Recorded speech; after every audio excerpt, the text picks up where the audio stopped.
History remembers him as Alexander the Great, a conqueror, a legend, a symbol of glory. Charge forward to victory! Yes, victory! We conquer today! His name echoes through centuries as one of the greatest military minds the world has ever known. Cities fell before him, empires bowed to him, and history crowned him with greatness. Today we claim our destiny! Forward to victory! But history rarely asks a more important question, a quieter question, a more uncomfortable one. What did it actually cost to be him? Alexander wasn't born into comfort. He wasn't born into peace. He was born into pressure. From the moment he could walk, expectations followed him everywhere. He was the son of Philip II of Macedon, a ruthless and brilliant warrior king, and he was the child of Olympias, a woman who believed her son was destined for something far beyond ordinary life. His father demanded strength, discipline, absolute obedience, victory at any cost. Philip didn't raise a child. He trained a weapon. Mistakes were punished. Weakness was mocked, and fear was considered failure. Look at you, trembling like a child holding a toy sword. You bring shame to Macedon. You are not fit to rule. His mother promised destiny, greatness, even divinity. She told Alexander that he wasn't just born to rule, he was born to conquer, that the gods themselves had chosen him for something extraordinary. He is the son of Zeus, destined for greatness, and none shall stand in his way. Between a father who demanded perfection and a mother who whispered prophecy, Alexander grew up trapped between expectation and fear. From the very beginning, failure was never allowed. I will not be silent while you bring ruin upon this house. While other children played in the streets, Alexander trained for war. While others laughed and explored childhood, he learned how to fight, how to command, how to endure pain. His days were filled with drills, weapons training, endless lessons. He studied philosophy, science, and strategy, not as curiosity, but as preparation. His teacher was Aristotle himself, one of the greatest thinkers of the ancient world. Education is the kindling of a flame, not the filling of a vessel. Observe the world around you, my boy, and seek the underlying truth in all things. Alexander learned about logic, about ethics, about leadership and human nature. But knowledge came with weight, because every lesson carried the same message. You are meant to be great.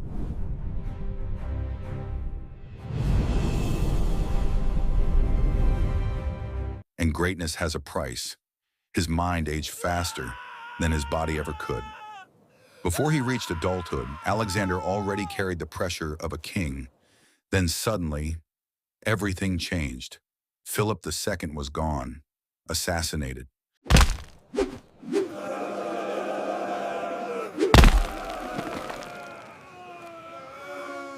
And with him, any remaining illusion of childhood disappeared. At just 20 years old, Alexander became king of Macedon. 20 years old, surrounded by enemies, watched by rivals, judged by generals who doubted him. The throne didn't feel like victory.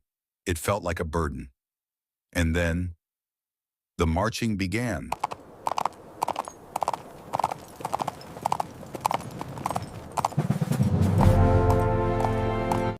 Alexander didn't rule from a palace. He ruled from the front lines. His armies moved relentlessly, across mountains that froze men to death. For the king, for the land, forward we march. Across deserts that burned the skin and crushed morale.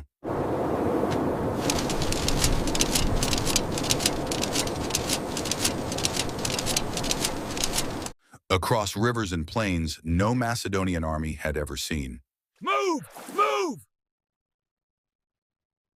Each step forward meant more distance from home, more exhaustion, more danger. His soldiers grew tired. They bled. They suffered. But Alexander never stopped. Because stopping meant weakness, and weakness invited rebellion. Victory followed victory, each one paid for in blood. Every battle made his legend grow.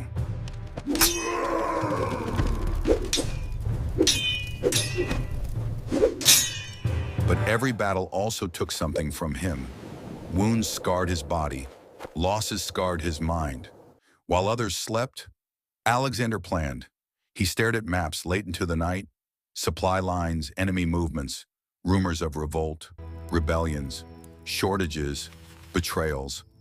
A single mistake could collapse everything he had built. Kings don't rest. They endure.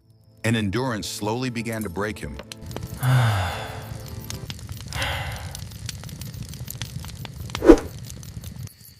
Only one person truly understood him.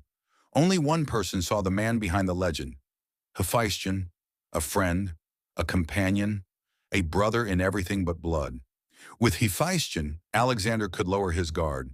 For a moment, he wasn't a king. And then, Hephaestion was gone. Suddenly, brutally. Don't leave me! Power couldn't protect Alexander from grief. The world conqueror collapsed under personal loss. He mourned openly, angrily, desperately. The river crossing is too dangerous. We must wait for reinforcements. Nonsense! We attack now! Are you questioning my command? Something inside him changed after that. His empire expanded rapidly, too rapidly. Territories stretched farther than messages could travel. Orders arrived late.